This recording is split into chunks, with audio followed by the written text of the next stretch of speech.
Well, good afternoon, everyone. Welcome to the I Am Transformed show, where we interview real people with real life transformations. If your own fears and insecurities are hindering you from pursuing your dreams, well, guess what? The wait is over. When you can change your mindset, you can change your life. Go after that life that you desire and deserve. I am your host, Veronica Outlaw, and I am here to help you proclaim I am transformed. Let's hit that share button so we can share this blessing with as many as we can. Today we have with us Miss Roxanne Wilkening, and I know the title is misleading, Shedding the Weight. Well, we're here discussing more than just weight loss. Roxanne is here to discuss the different types of weight that we carry and how her as a wellness coach can help you bring balance to and coach you out of bondage in your entire life, whether it's with physical, social, spiritual, environmental, emotional, and in spending. Roxanne has earned a certification as a wellness coach. She also has a master's in education and has owned a Curves franchise for 6 years. Roxanne has a true heart to help people achieve transformation through her life experiences, but more recently, she's been able to accomplish this through her very own podcast, Shedding the Weight. The mission of her podcast is to expose things in our lives that are weighing us down and preventing us from becoming the person that we always have dreamed of becoming. Miss Roxanne, how are you, my dear? Hi there. Hi there, Miss Veronica or Dr. Veronica. How are you doing today? Just call me Veronica. You're a friend of mine. I am awesome. How are you? You know, it's been a great day. I'm so excited to be a part of your show. Thank you for having me on. So it's been a good day. I'm just getting myself ready to just share and hopefully help people shed some weight. Absolutely. Well, I ran into your podcast. I can't remember how I ran across you on Facebook, but I binge listened to, I think at the time you had 6 or 7, maybe 8 episodes, and I've been watched them and I have been following you ever since. You are an absolute delight to watch and to listen to. And so I had to get you on the show. Well, thank you. It's a new journey. And so I have just recently started, but I have absolutely loved the journey. I'm learning a lot, I'm growing a lot, and I'm also shedding some weight because it is about my stories. And so it's just allowing me to share with people to step outside their comfort zone and shed some weight of fear, insecurities, just vulnerability. And so thank you again for having me on. Absolutely. Well, we're going to dive right into it because we have a lot to unpack. I want you to cover all of the areas in your framework for shedding the weight. But first, let's talk about who Roxanne is. Who is Roxanne? Okay, so Roxanne, who am I? Oh, you know what? Sometimes on different days, I'm different things. I am married. I've been married to my husband for 10 years.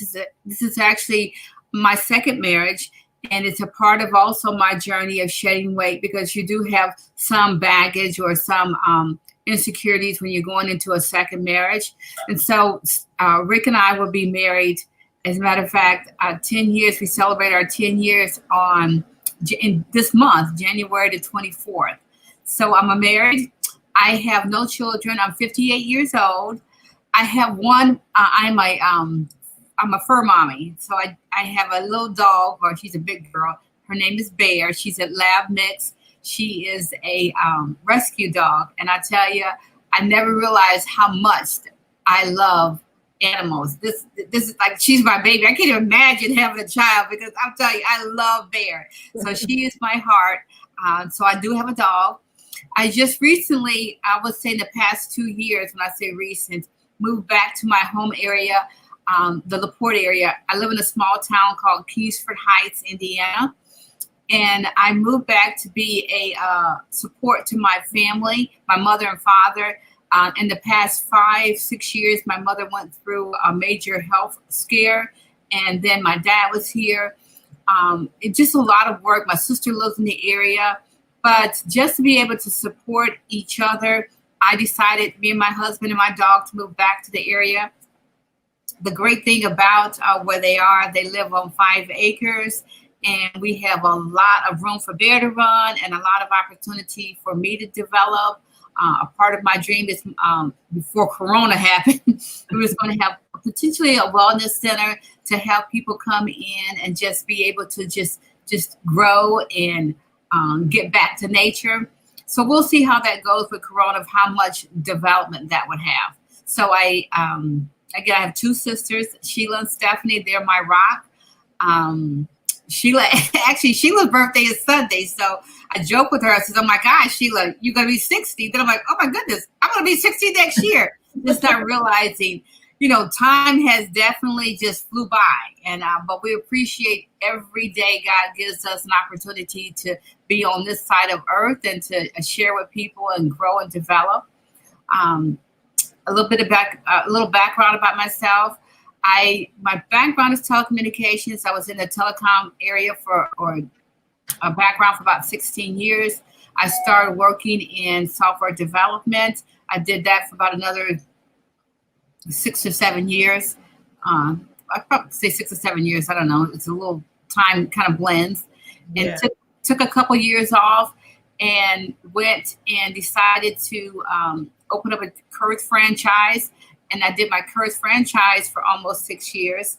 I do have a master's in education, but I have not formally taught.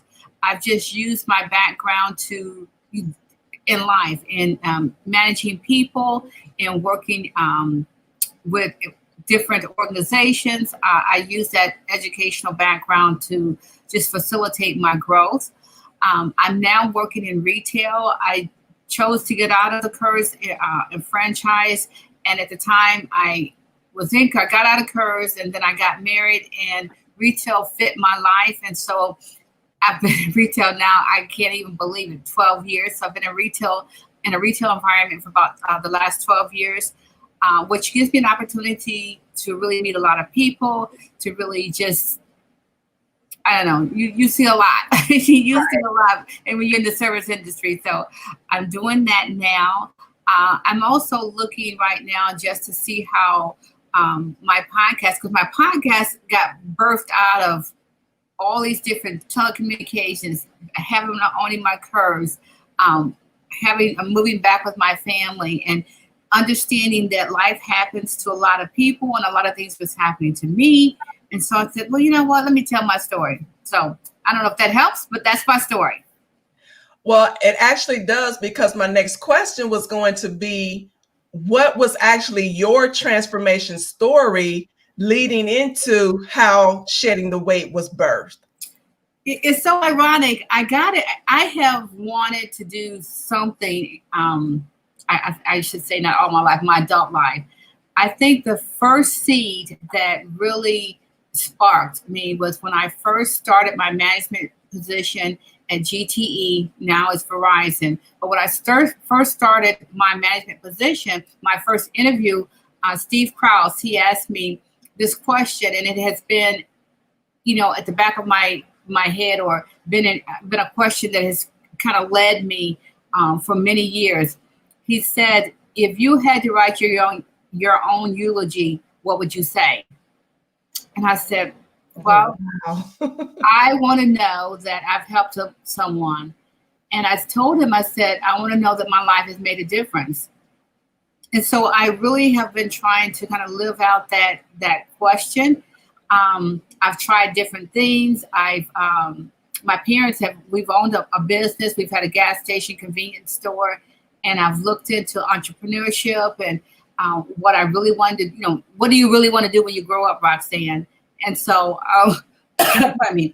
so I have done just different things. I started this blog. I got another blog that I started, and to be honest, writing, I am a good creative writer. I have the story. I have the idea, but structurally, cannot make a complete sentence. It's just not my strong area.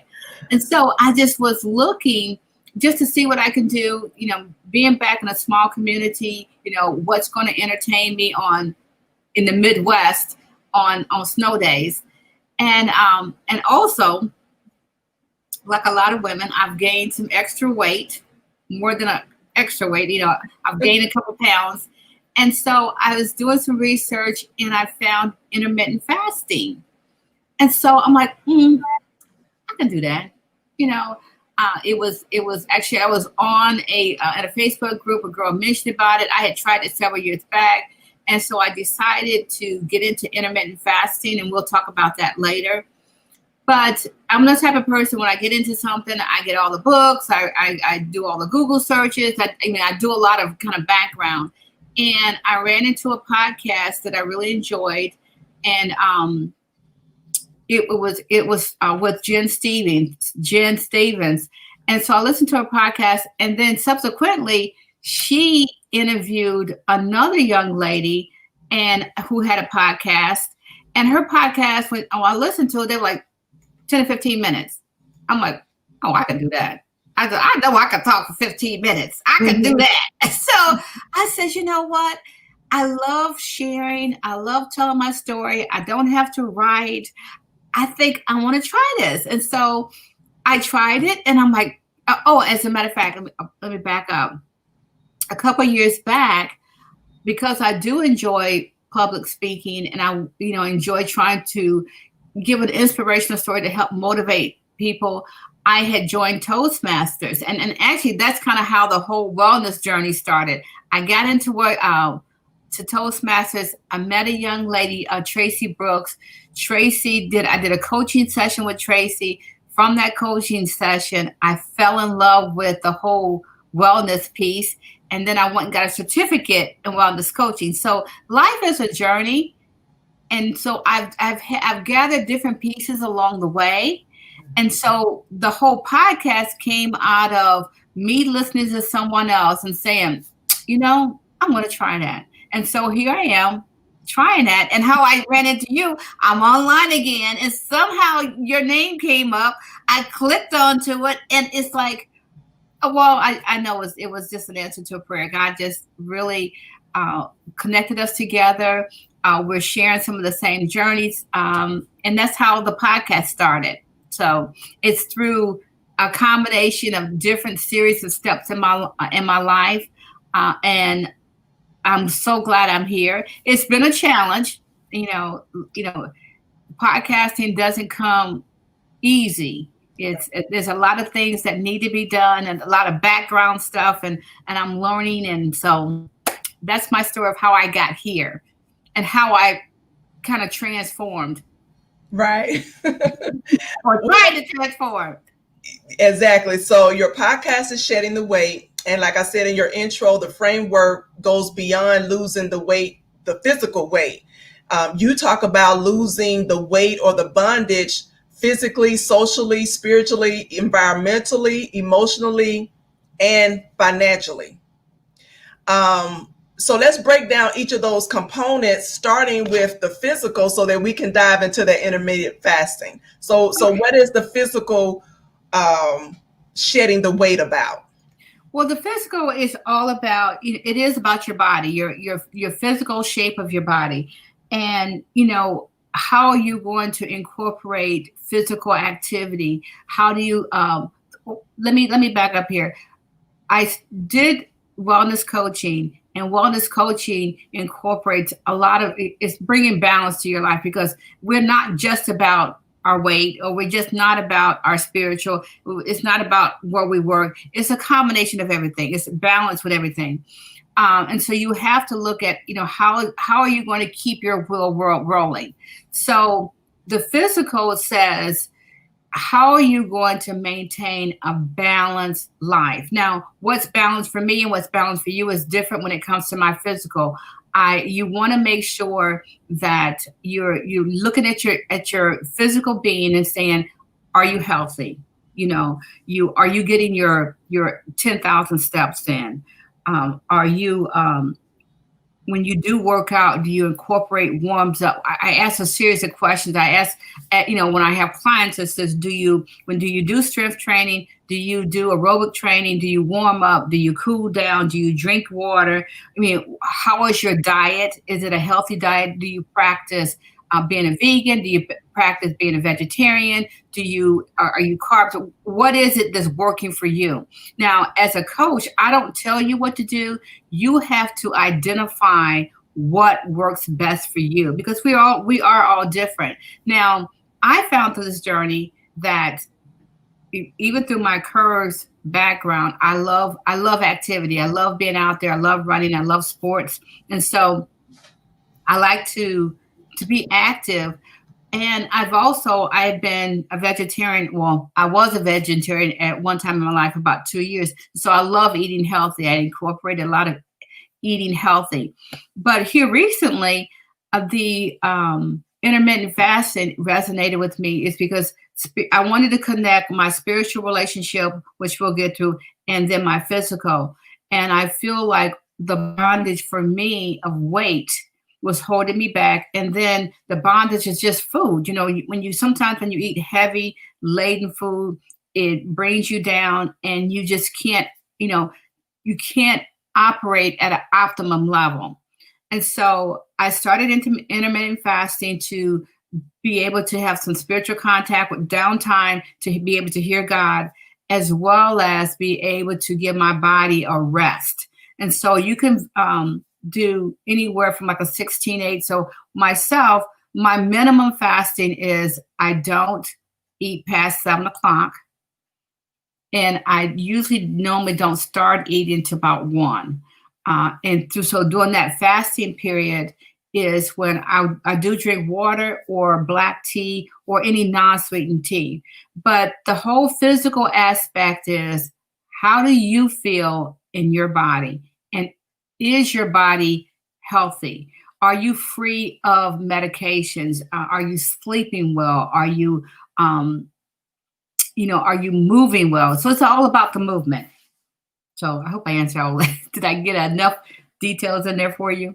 Oh, you absolutely did. And I'm glad you said that, because like Sarah just mentioned, yes, let's not compare ourselves to other people. Everybody's health and wellness journey is different. Mm-hmm. And I resonated with that because for so many years, I struggled too, trying to do what John and Susie would do, and it just didn't work for me. Right. And I found out this past June, I wasn't feeling good, went to the doctor. Long story short, cholesterol was super high. The doctor immediately wanted to put me on medication, and I saw my life flash before my eyes, and I said that no way. Mm-hmm. There was no way I was going to medicate myself for something that could be reversed and or prevented. Right. And so we bargained with me making some changes to get that cholesterol down. And as a result of that, I lost about 20 pounds. Mm-hmm. And then what happened for me was I went through a detox, and I stuck to that. I took meat and sugars off the table. The detox was for 21 days. And I incorporated exercise. And what else did I do? After I noticed how good I was feeling, then I kept meat off the table. Right. So I don't know if I want to call myself vegan or vegetarian or whole food plant-based, but I found out when I was calling myself vegan, you really couldn't be vegan if you, for example, ate cheese or drank milk. So there was a lot of research that I had to do to find out what to call what I was doing. And so right. I think I'm more whole food plant-based. Every now and again, I might eat some fish, but that's what worked for me. And because of that, I adopted that lifestyle. But I'm glad we're having this conversation, because I did get to a stagnant point.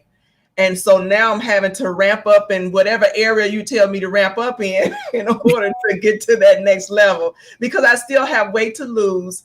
And my next appointment I think it's next month, either next month or March. And I need to be off the table with him, trying to give me medication for cholesterol.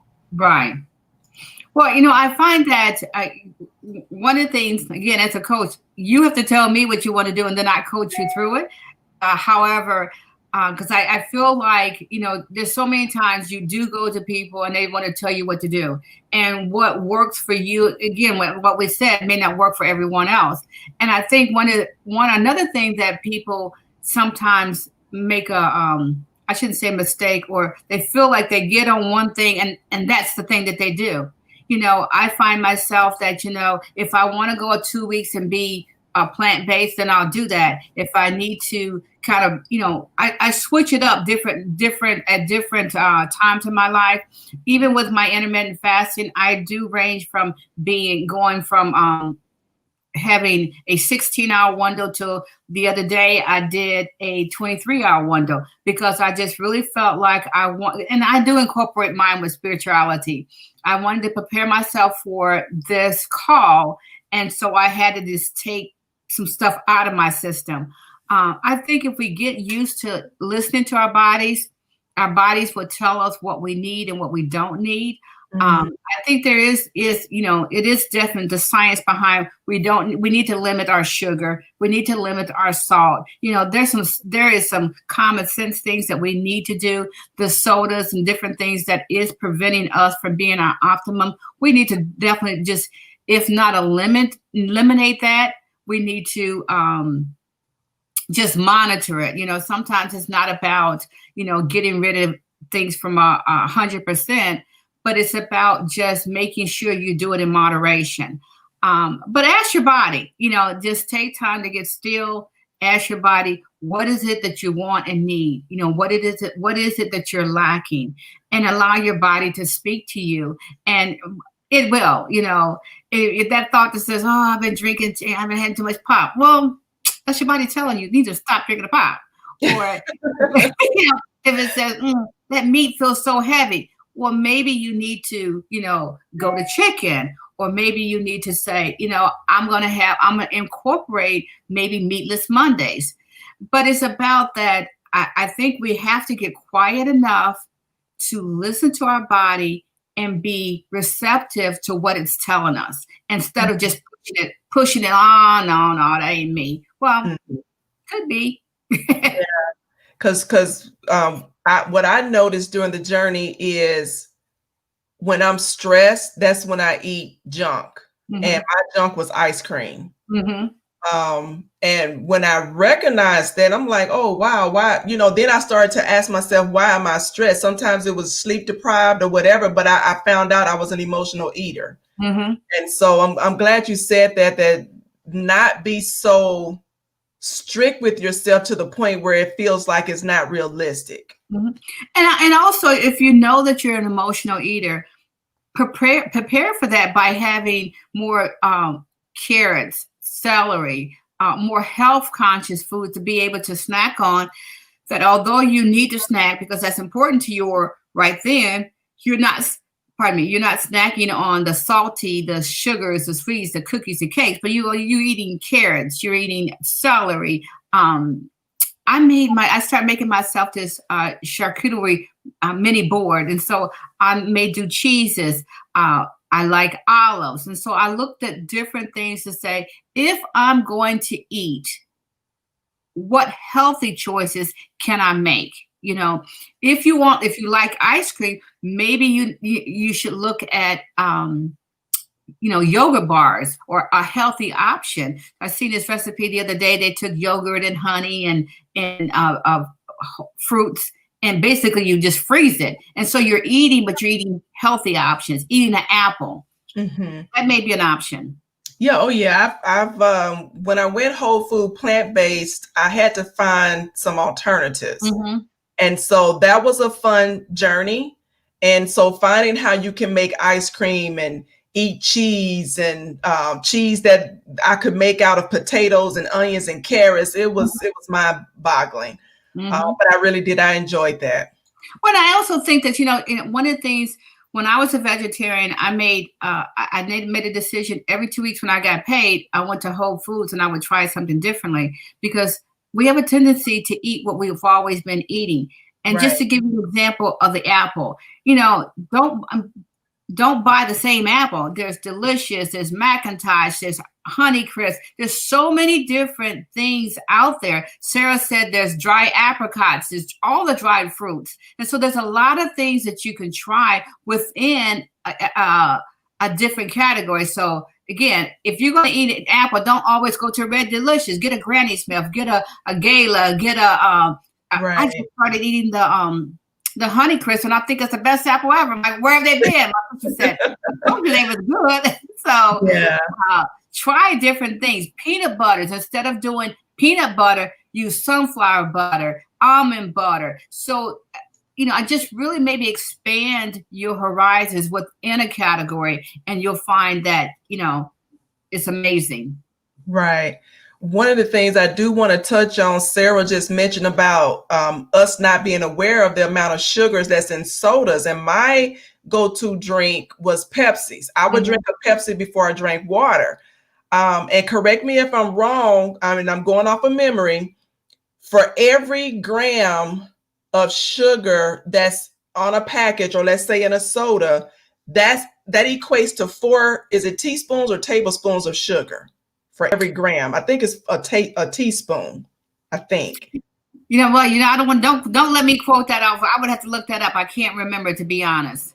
Right. It's either a teaspoon or tablespoon, but it's so like a regular soda could equate to anywhere from 12 to 14, 16 plus teaspoons of sugar. And that was alarming to me, that I could drink one soda, and essentially if you put all of those teaspoons in a Ziploc bag and look at that bag, that this is what you're ingesting. And it was unbelievable. It's 4.2 grams in a teaspoon. Right. Yeah. Yeah. So you divide that gram. I think it is about educating ourselves, whether it's with our weight loss or as we go through the different categories. It's about education. We sometimes just do things very blindly or ritual, out of just a ritual. And you need to, again, ask your body, why am I drinking this? What is it giving me? What am I trying to satisfy? What is it, a craving? Is it a taste? Am I thirsty? Because a lot of times when we eat, we think that we're hungry, but in reality, we're thirsty. Right. Right. Sarah just gave us another for 12-ounce pop. She said something about, I scrolled past, so I can't read what she said. Orange soda, 10 to 13 teaspoons of sugar. Yeah. Thank you, Sarah. And that's one soda. Yeah. One soda. And imagine the people who are drinking 2 and 3 sodas a day. So just taking the sodas off the table, you can see some weight loss. Well, just think, one of the things that my drink of choice was Coke. Yeah. And, we as Americans have gone from drinking 12, 16, 22, 32 to 44 ounces. 44 ounces. The big go. Yep. Exactly. We're going to have a show just talking about the alternative things that we could do that people, never really even think of. So I made that note so we can come back and just talk alternatives in eating and drinking. Oh yeah. Okay. That's going to be a good one. I definitely want to make sure that I stay tuned for that. Absolutely. So let's move on to your next framework, which is social. Talk about shedding the weight in social. Well, I think 2 things. It's a double-edged sword. There's social, to where sometimes we isolate ourselves and no man's an island. So we have no exterior connections. And I think, we feed off of people. You need to have people to grow and develop. And so we need to build relationships with friends, family, even your coworkers, positive, inspirational relationships. And so you look at your social relationships and ask yourself, what type of relationship is this? And how is it feeding my spirit? Or how is it feeding me as a person? But then you also look at yourself and say, what relationships do I have currently that are not working for me? That because I was friends with them in high school doesn't mean that I'm going to be friends with them now. And even because they're family doesn't mean that I have to have them in my inner circle. You want to make sure that you have people in your life that feed you, spiritually, emotionally, that they are a positive inspiration. So I encourage people to kind of look at their life and say, who's in your life and why are they in your life? What value are they adding to you, and what value are you adding to them? Because it is a give and take. You have to be able to give and to receive. And it needs to, and sometimes it's not 50-50, but it cannot always be. You can't be doing all the giving, and you can't be doing all the taking. You have to have a balance to where you both are giving and taking to each other, that you have something in common.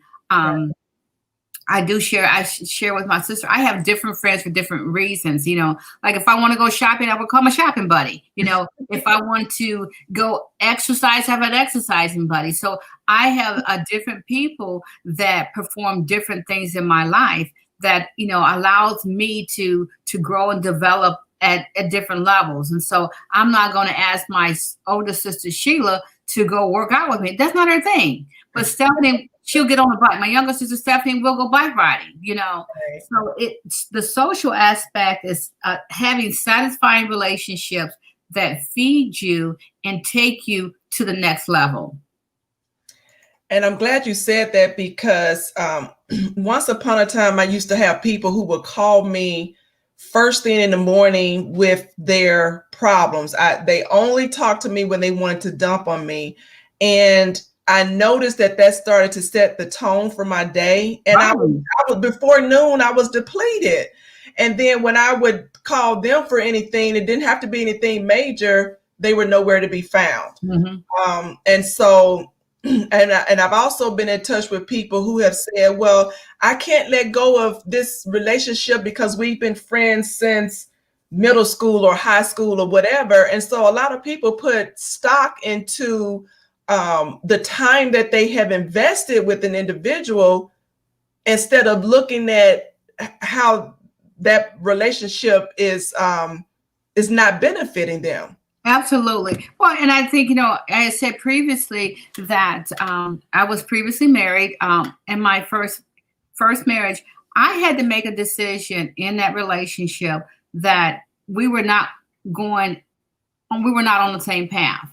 And, I could have held on because I was married and didn't want to be a divorced person and didn't want to do all these, either be the first one. I have two sisters, be the only one divorced, or because maybe my spiritual relationship, not wanting to get a divorce. I could have stayed stuck. Mm-hmm. But, what I said was, this relationship is not working for him, nor was it working for me. And in order for me to be the person that I needed to be able to move on. And, I was very, very fortunate. My ex-husband, we did not divorce bitter. Great. It wasn't, actually we got divorced in 5 days. Wow. And it was, but you know what? We made a decision that it wasn't working. And there were some other circumstances that caused that break, but I wasn't bitter. And because I wasn't bitter, I was able to move on with my life. I have friends that, to be honest, 10, 15 years later, they're still stuck on the ex. Let it go. Yeah. Let it go. You cannot, those are emotional ties that I encourage people. If you decide to move on, truly move on. Ask yourself, is it working? If it is working, or put in the work. Mm-hmm. Sometimes it's a matter of saying, you know what, it's not working, but because I value this at such a level, I'm going to put in the work and get a commitment from that other person to put in the work and to help you take the relationship to a next level. But if only one person's working, or if only one person wants it, or if it's a cancer that is feeding negativity, knock the dust off your feet and move on. Right. My gospel. That's my right. And but hindsight, I had to ask myself this question, and I asked other people this question too. You're so burdened down by the abuse of the relationship but you're at the same time having a hard time letting go. If you ask yourself, what am I benefiting by staying here? It seems like it would make it easier for you to let go when all you can think of, if you did a pros and cons list and that cons list was twice as long as the pros list, then why? Why? Well, I think why, Veronica, comfort. I mean, it sometimes it's better the devil that you know than the devil you don't know.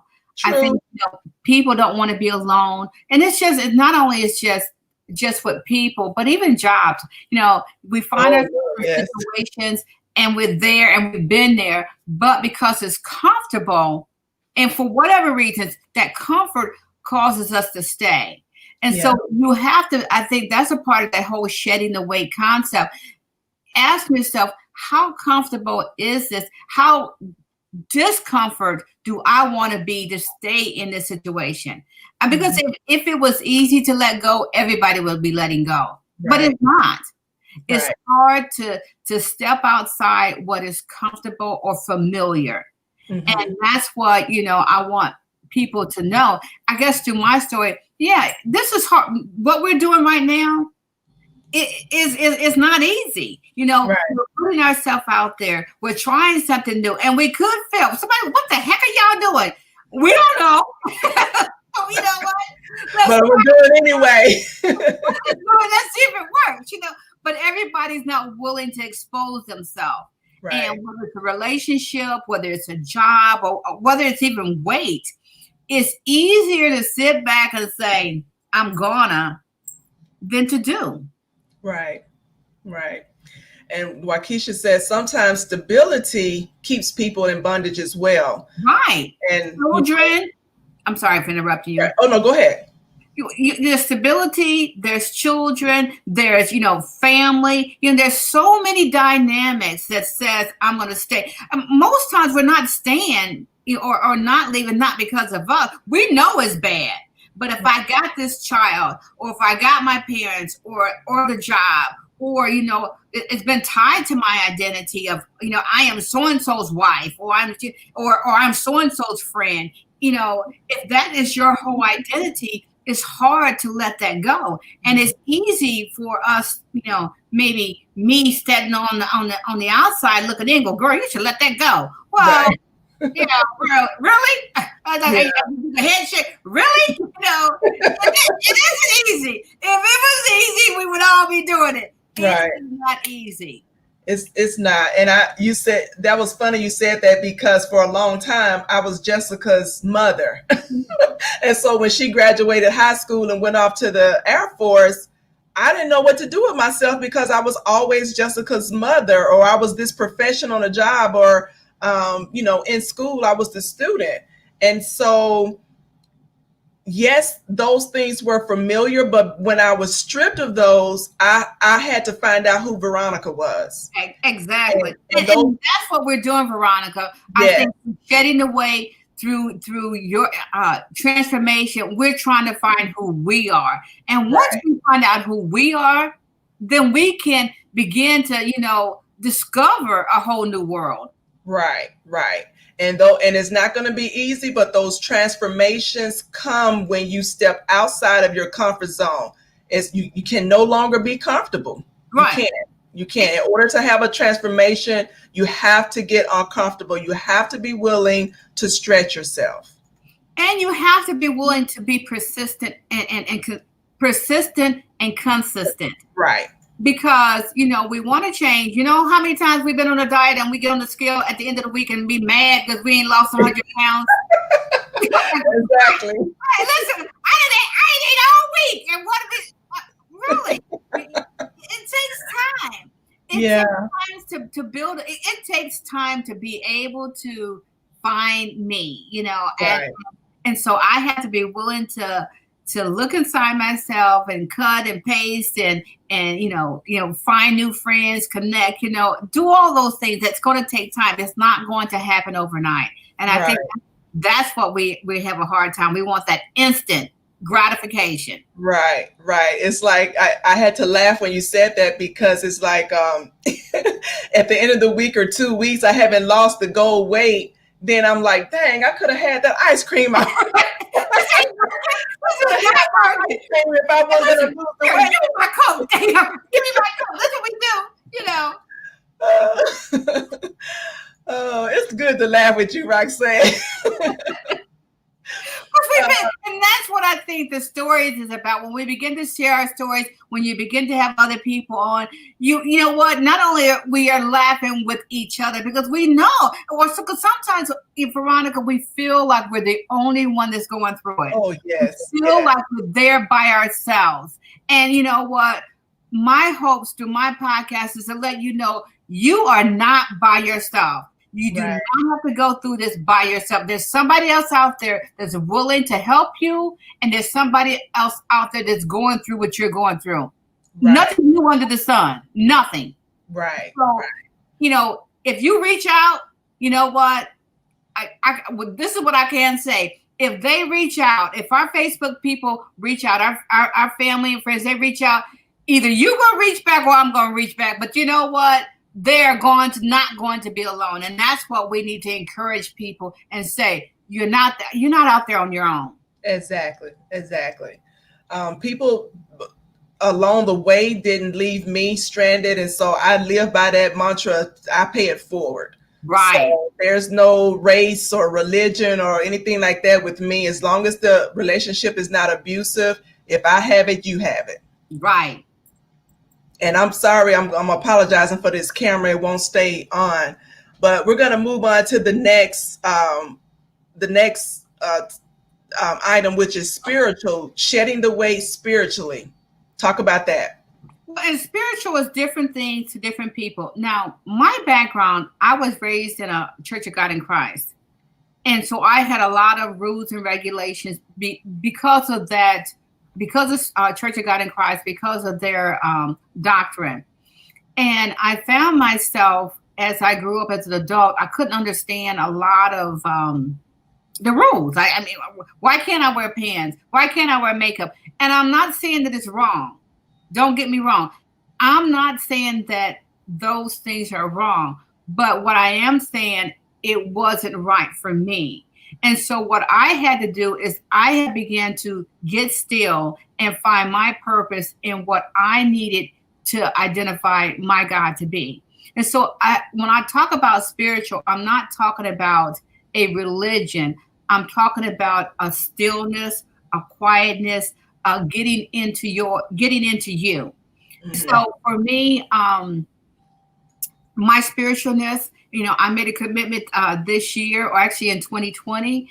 I pray every morning. I have and I'm not on my knees. I'm not in a meditative state for a long time. But I get up. The first thing I do when I wake up, I get my Bible app and I go through a Bible study. Sometimes 10 or 15 minutes. But my spiritualness is me being quiet, me being still, and connecting to something that's greater than myself. It's building a relationship with what I call God and who I call God to be. And so I want to get still enough to listen. And so I encourage people as I coach them, you know, what is spiritual? Sometimes spiritual is getting out in nature. Sometimes spiritual is meditation. Sometimes spiritual is, you define your spirituality, and then you allow, and in that definition of your spiritualness, your beingness, is it truly feeding your spirit? Is it something that you're connecting to that's giving you inspiration to be better than you were yesterday? Mm-hmm. And that's what I encourage you to do. What is your spiritual connection? How is it making you better than you were yesterday? Not what someone, don't do what someone tell you to do. Don't read what someone tell you to read. But what are you doing that your spirit is telling you to do to help take you to a higher level and to connect you to your purpose? Mm-hmm.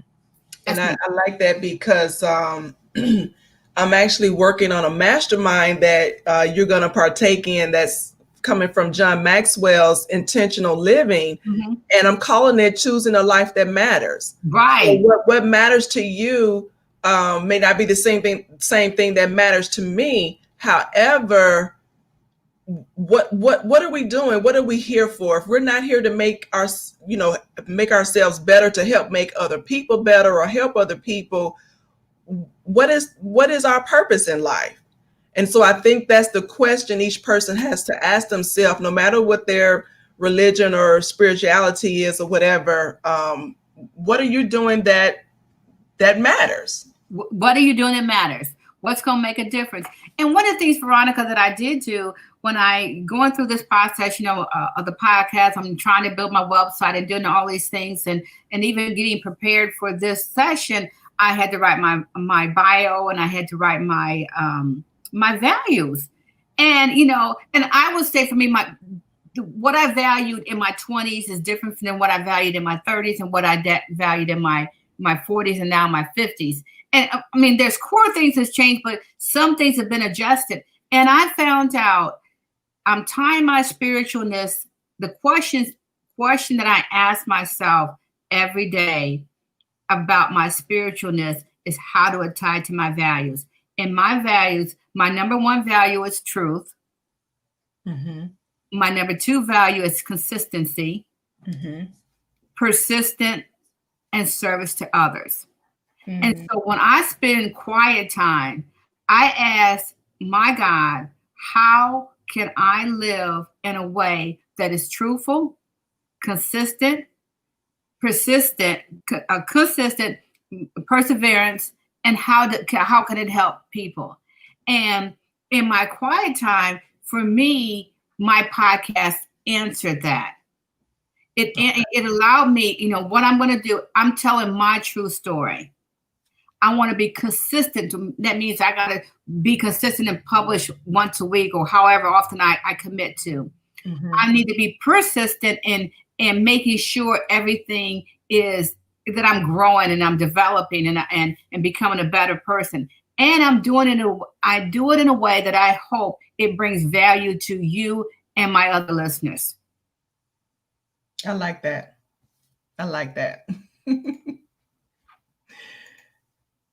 Let's go to environmental. Okay, now this has been fun because one of my other thing that I'm into, pardon me, I would love to be a minimalist. Well, I'm working on it. I am. I moved from the home that I lived in was almost 3,000 square feet home. It was a 4-bedroom, 2.5 bath, huge home. Well, huge is relative, but it was a 3,000 square feet for 2 people. Was a nice size home. And then when I got married to my second husband, Richard, we downgraded to I think we had about 1,300 square feet. It was still 3 bedrooms, but it was a smaller scale. It was bath and a half. And then when one of the requirements that I came here, I told him, I said, I truly want to live at a minimum level. And so I live in, you can't see portion of it, but I just basically live in a one room, kind of like what would be a studio. Less than, I think I'm about 700 square feet, 700, 800 square feet. And I love it. And so my journey, or what I encourage the environmental piece is, what are you doing to help Mother Earth? I started going through things in my life and started being more conscious of, I try to do a stainless steel, in cups instead of, always using the plastic or styrofoam. I got stainless steel cups. I started looking at every aspect of my life and asking myself, what can I convert that's going to help the earth? A razor, using the soaps that I use, just using as much all natural stuff that as I can. And where this started, and this is how I want people just to really look back and to listen to the or reflect on the seeds that were planted in their life. I started this journey, or got a seed planted probably, I would say about 20 years ago. I met this young lady, and she had 5 pair of pants and 5 shirts. That was it. Mm. And I was so intrigued. And I'm like, I want to do that. And you know, 20 years later, I'm still trying to get down to 5 pair of pants and 5 shirts. But from an environmental standpoint, that's where I want to go.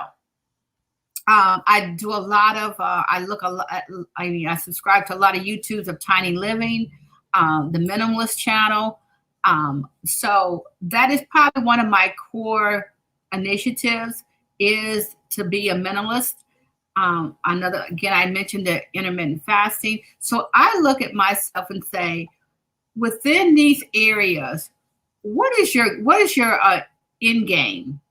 And my end game for an environment is to look at everything that I'm using and I'm doing. How is it protecting the environment? How can, if I have children, what could I do to help leave this world to them better than I left it? You know, eating clean. That's a part of the environment, because, you know, I got 5 acres. You know, I had a garden. In my first year I was here, my garden was horrible. Last year I got a little bit more stuff. And so, you know, each year I want to do more to, you know, have to help the environment, to live off the land, you know, as much as I can. And I think, you know, I tell you, we got the extremists that I'm really gung-ho. But I think everything that we do, if we all just do something, you know, to help the environment, I think that's important. Whether it's not using plastic, I'm trying very hard not to use plastic bags, take my reusable bags, you know, living small and not buying clothes just to be buying the latest and greatest. My hair is natural. My picture on my podcast is when I had short hair, but it's been short, it's been long. You know, the one great thing about being a Black woman, we can have it all over the place. We can so short, blue, purple, and take away. And so I'm all natural with my hair. And I'm natural with the ingredients that I try to use on it. I make my own soaps. I use essential oils. And so the environment is just that. How is your environment healthy? Mm-hmm. How is it feeding you? The air that you're breathing, the food that you're eating, how is that bringing you to the next level? So from a shedding the weight standpoint, I'll share the different things that I've done and the different products that I've used, and how those little things are making a difference, going from, paper towels to linen napkins. We have 4 forks, to my husband, it's just 2 of us. 4 forks. If 3 of them are dirty, somebody got to wash your fork before they have the fork. Right. I switched over from, I have no glasses. I have mason jars. So that jar is, I drink out of that jar. I store out of that jar. I can out of that jar, instead of having all of the glasses and the stemware. I do have a wine glass, because I do like drinking wine out of a wine glass. So I got a wine glass. So, but that's what the environment's all about. It's about protecting the environment from hazardous waste or unnecessary usage just because we just want it. Yeah. And when I heard I don't remember the exact title, but it was the podcast you did on decluttering.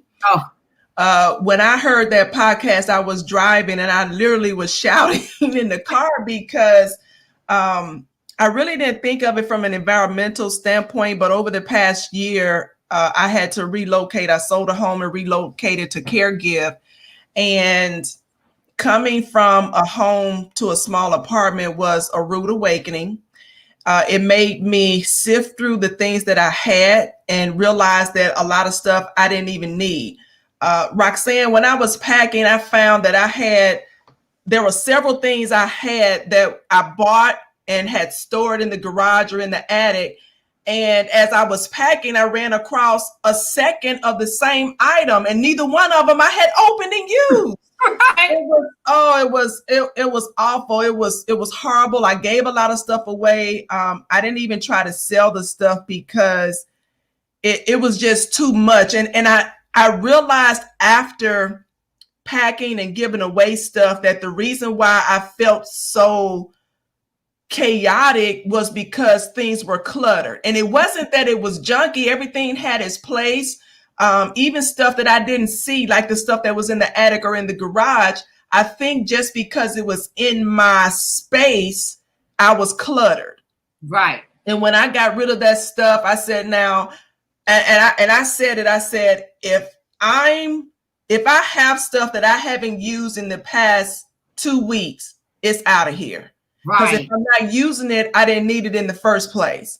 And then when I looked at the amount of stuff that I gave away, I almost shed a tear for just thinking about the amount of money I spent on stuff that I didn't need, stuff that I don't have now.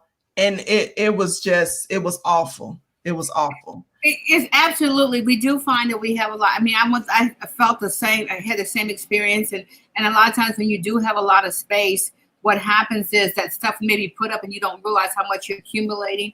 But one of the things I also found as I was going through my stuff, we have, in my belief system, soul ties. Mm-hmm.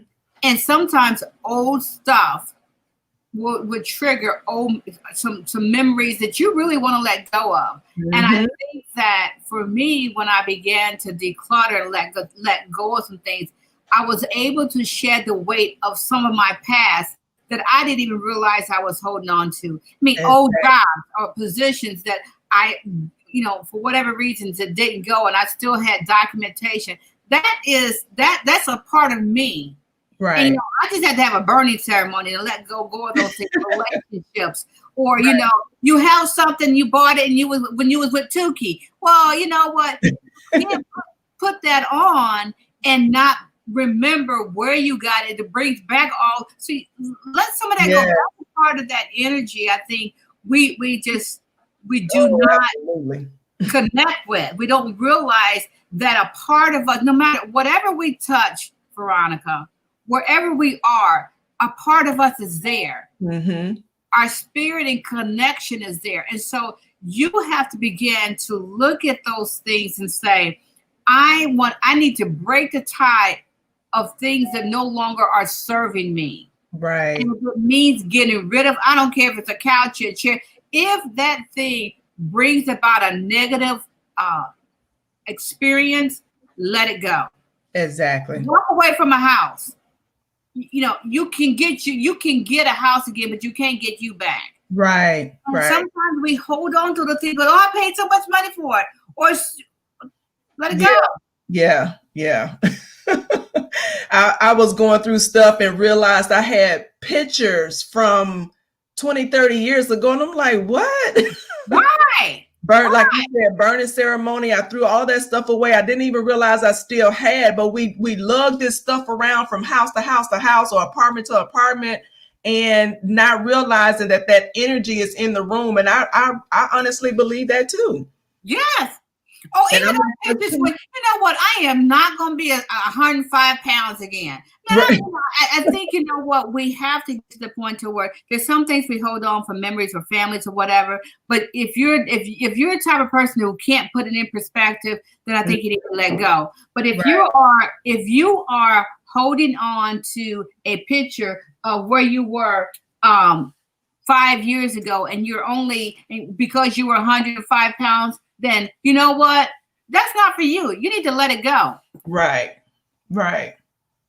And like you said, those old clothes, I had clothes in the closet that had been dry cleaned, hadn't worn them in years. And when I finally put them on, Roxanne, they fit, but the waist, the rubber that was in the waist had disintegrated in my hand.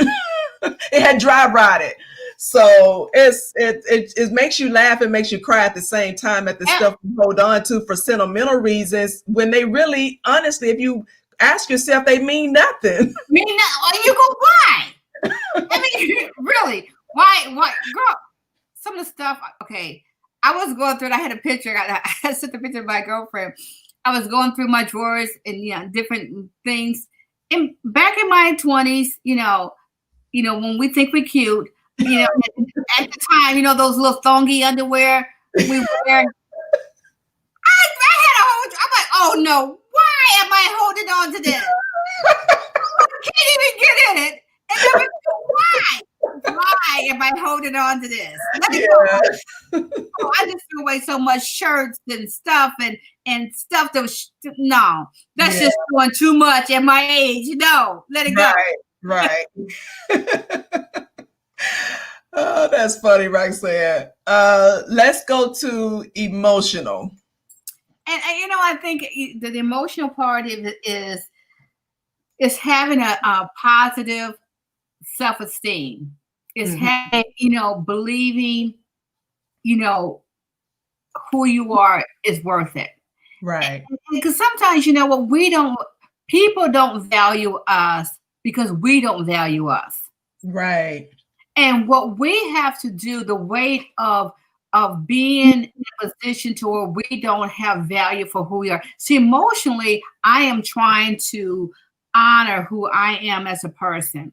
And everybody's not going to like me, and I got to be okay with that. You know what?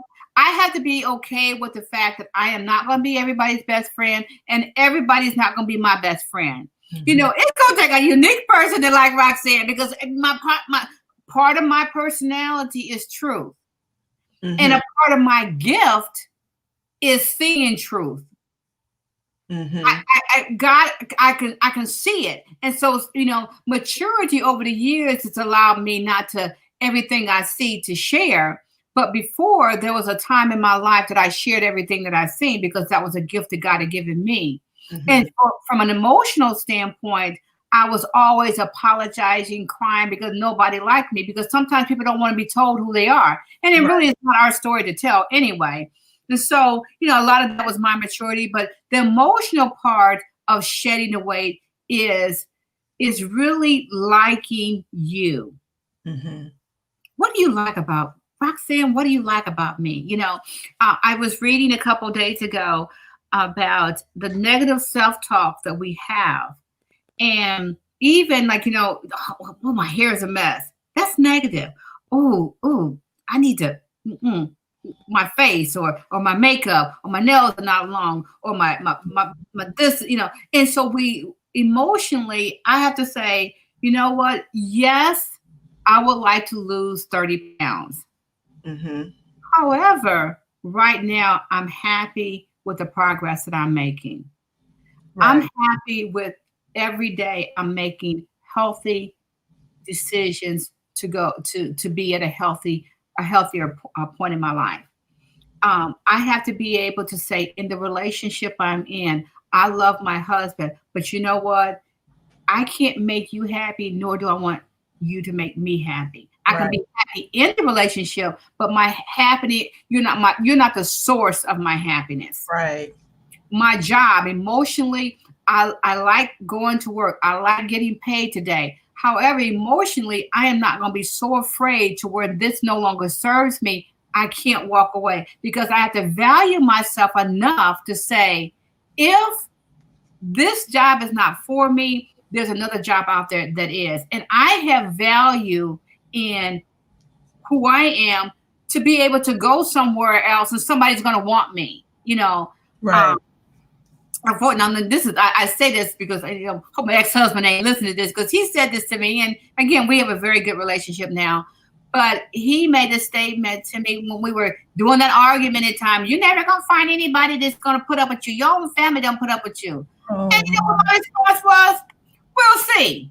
Right. Because I'm tired of him. And he had to go. You hear me? I said, you know what? We're just going to see, because if I got to be put up with you or be alone, I'm just going to be being alone. Right. So, don't let me get out of country. But, we have to say, you just have to say, you know what? We'll see. Right. I'm worth more than that. So emotionally, Veronica. Oh, yeah. We're worth more than that. Right.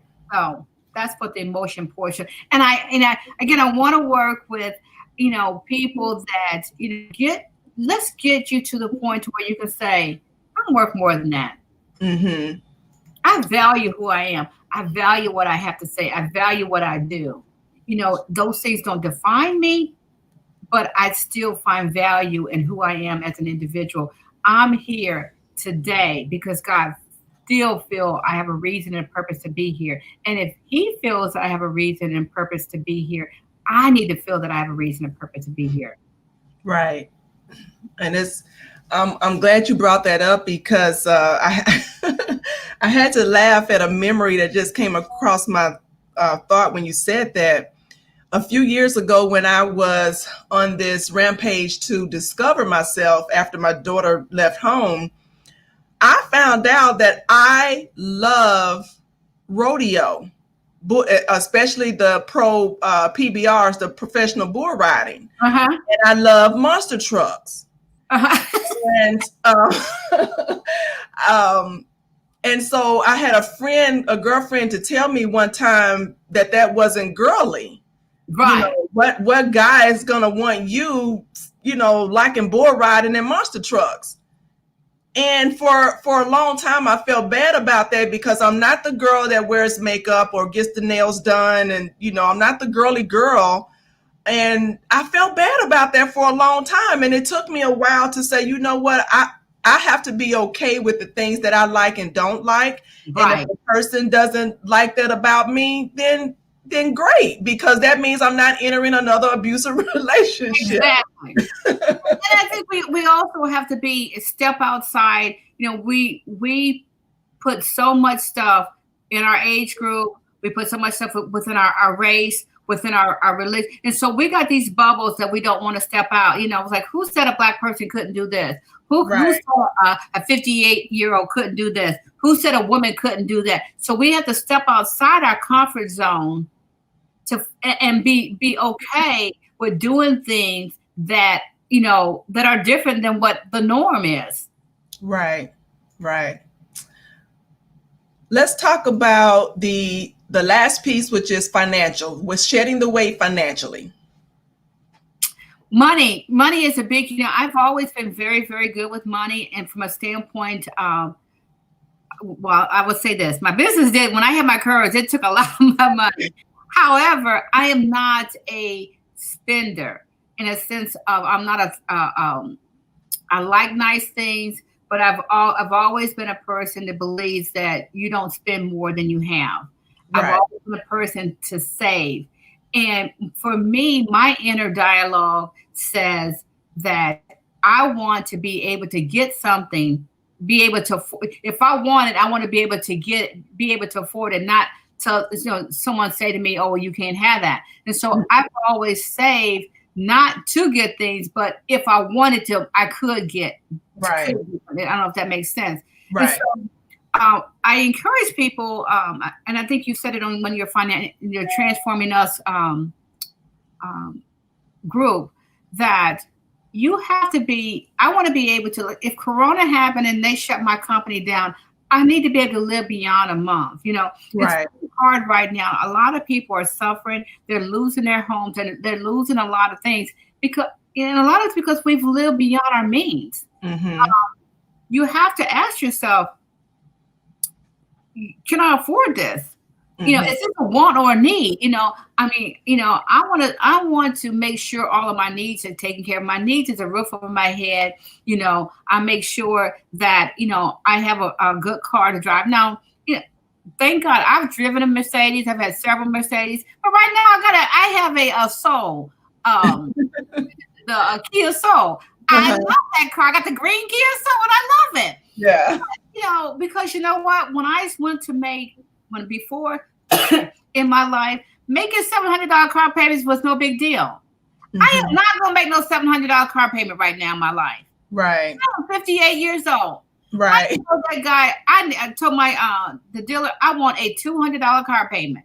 And so in order to do that, I had to drive within a $200 budget. And that was a Kia Soul. And I'm happy with the mug because you know what? My car's paid for. Right. And so I encourage people to, bondage is bills.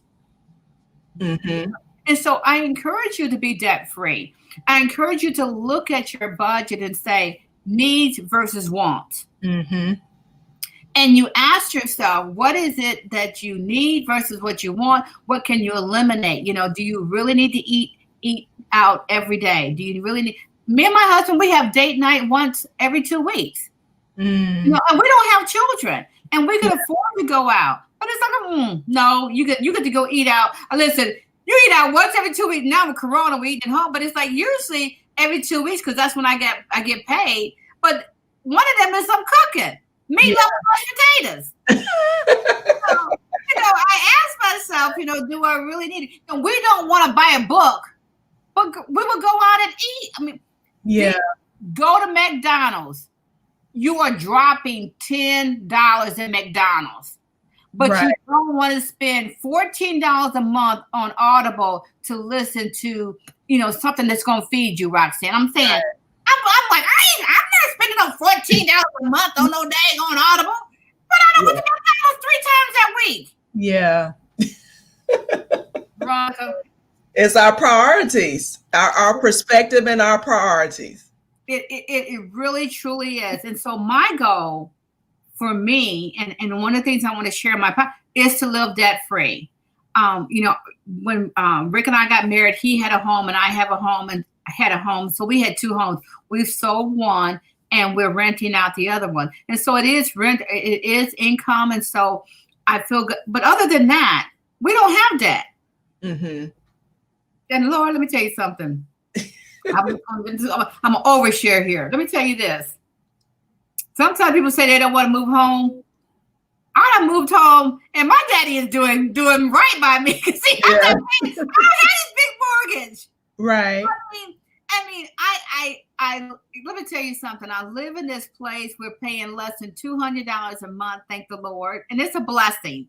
Mm-hmm. It truly is a blessing. My parents have the land. They have the means to we're helping each other. But can you imagine this day and time only paying $200 a month?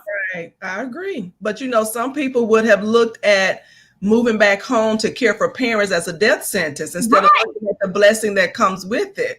Now you have a $200 rent. Whatever that difference was from that rent to your mortgage, what are you doing with that pot of money? You could be paying off debt. If you have the debt, you could be putting it in savings. It's not a time to splurge. Right. I don't have a car payment because of the opportunity, because of the situation I'm in. We don't have credit cards. So here are the things I ask people. And again, I tell people I'm not bragging, but my podcast is about my story. And it's about my story to help you to be encouraged. I don't have a car payment. I don't have credit card debt. I don't do a lot of, buying a lot of clothes. There's nothing wrong with it. But you know what? We need to set the priority. What's more important? My heart goes, I say this and I don't want to offend anyone, but as Christmas time was going around, people were on TV, they were talking about COVID and how hard it was, and they couldn't get their kids Christmas presents and rent. Well, to me, buying presents and paying rent. Yeah. I do feel like because what happens is we are in such instant gratification. We think we have to buy our way out of things or buy our way into things like relationships. Mm-hmm. And we use those things as way to satisfy a need that will never get satisfied. Spend time with your children. You know what? Right now, I'm spending no amount of money could replace the amount of time I'm spending with my parents. I love the time that I'm spending. So, and I can do that because I'm not in bondage. And so I ask people, do you have a budget? Are you saving? What are you spending your money on? I think that's what the whole spending is. And so I looked at these categories that I went through and I asked myself, what could cause stress and additional weight? And so my categories are 6 categories, and there's more categories in the whole wellness sphere, or more dimensions. But I said, let me look at the things that have caused me stress and weight. And the way I did my the 6 categories, I kind of isolated certain words, but it went within each, like within physical, social, spiritual, environmental, emotional, and spending. And I have it spell out, I love me. Okay. Because that's what all of this is doing for me. I want to love me. And how I love me is I look at the way I spend. I look at how my emotionalness. I look at my physicalness. I look at the people that I'm hanging around with. I look at my environment, and those dimensions, those 6 dimensions, need to connect with my values, and what they need to do is it has an expression of me loving me. It should be an outward view of how I'm loving myself. Mm-hmm. And that's what I want to share with people. I'm loving myself enough that I'm taking time for myself. I love that, Roxanne. We have so much in common. Yeah, but it was a God connection. I still cannot remember what I connected on, that I clicked on you and you responded. I don't remember, but typically what I do is if I get a friend request, I'll look through the person's profile first, because sometimes you can tell if it's somebody that's being nasty or spammy right. or whatever. And I saw you posting, I think by the third time I saw you posting about your podcast, I said, let me go listen to this, because normally I'll bypass it and keep going.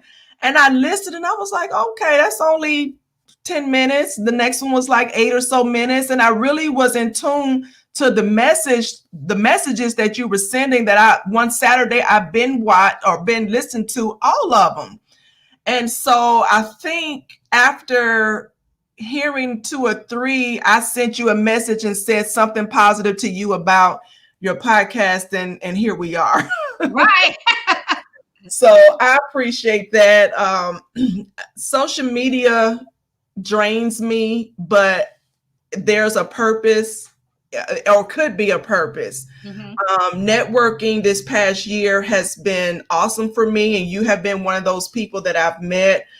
Such a sweet spirit. We've actually exchanged numbers and talked on the phone and working on different projects together, and in the group doing working on paying off debt and saving money and fitness. Just a bunch of 12 or 13 or so ladies, all on one accord, same mindset, same kindred spirit. And I'm just loving the space we're in right now. Nobody knew anybody, but we're all pitching in to help each other. And that's what I'm loving about this group. And so much so to the point where in December, because we're setting goals to say, hey, this is the amount of debt that I'm going to tackle this year. This is the amount of money that I'm going to commit to saving this year. And we're talking fitness goals right now. And in December, we're going to have a celebration. We're going to have a virtual celebration to celebrate all wins, whether it's you paid off $1, you saved $2, or you lost, 3 pounds. We're going to celebrate it all. It doesn't have to be monumental. Right. And I love it. I love the fact that we're willing to do this and keeping each other accountable and being honest and open with each other.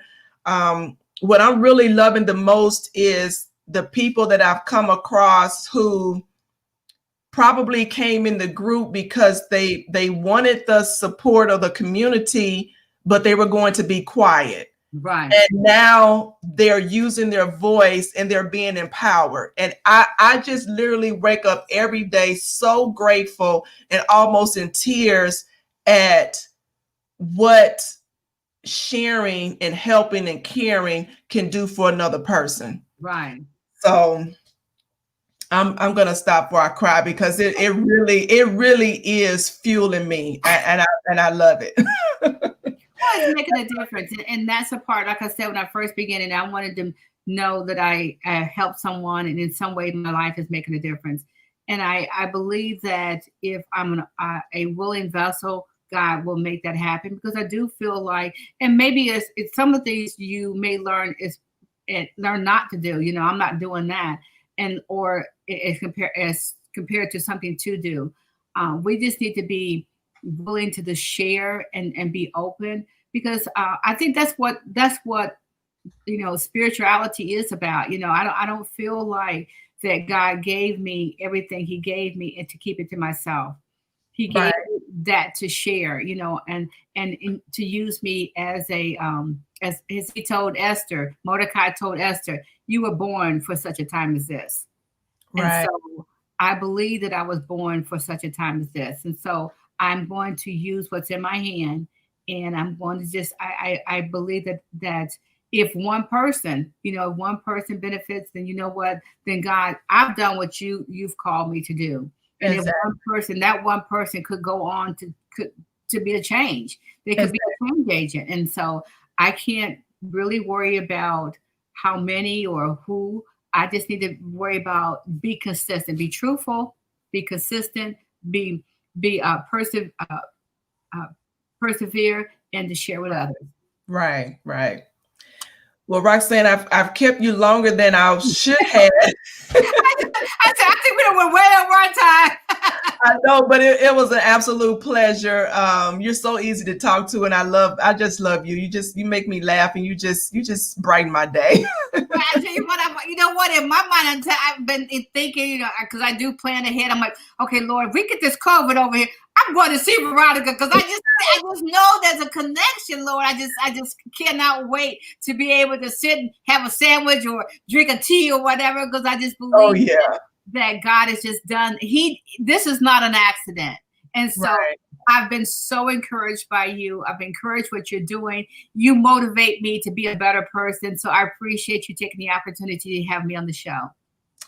Well, it was an absolute honor and pleasure that you even accepted the invite. And we have many more podcasts to do later in the year. So you'll see more of Roxanne, and you'll see more of the other ladies in the group. But before we close, Roxanne, tell everyone how they can reach you. I'm on Facebook. I do have a group, Shedding the Weight. It's a Facebook group I would love people to join. I do inspirational quotes and keep people abreast of my podcast. My podcast is out there on Apple. It's on Google. It's on Spotify, Anchor, and it's Shedding the Weight. I'm on Instagram, but my Instagram handle is Shedding the Weight Podcast. I'm on Pinterest. So Pinterest, Instagram, Facebook, and I do have a website. My website is sheddingtheweightpodcast.com. Now, you guys be patient with me. I'm still working on that website. It's still got I was working on today. It's got some things that need to be tweaked and fixed on it, but I'm a work in progress. Sheddingtheweightpodcast.com, Facebook group, Shedding the Weight, Instagram, Shedding the Weight Podcast.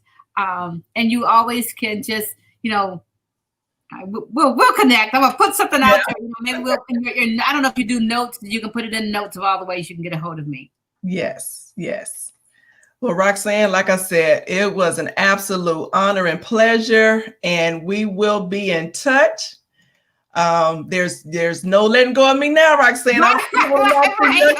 I'm holding on to each other. You hear me? I'm holding on to your skirt tail. I just love you to life.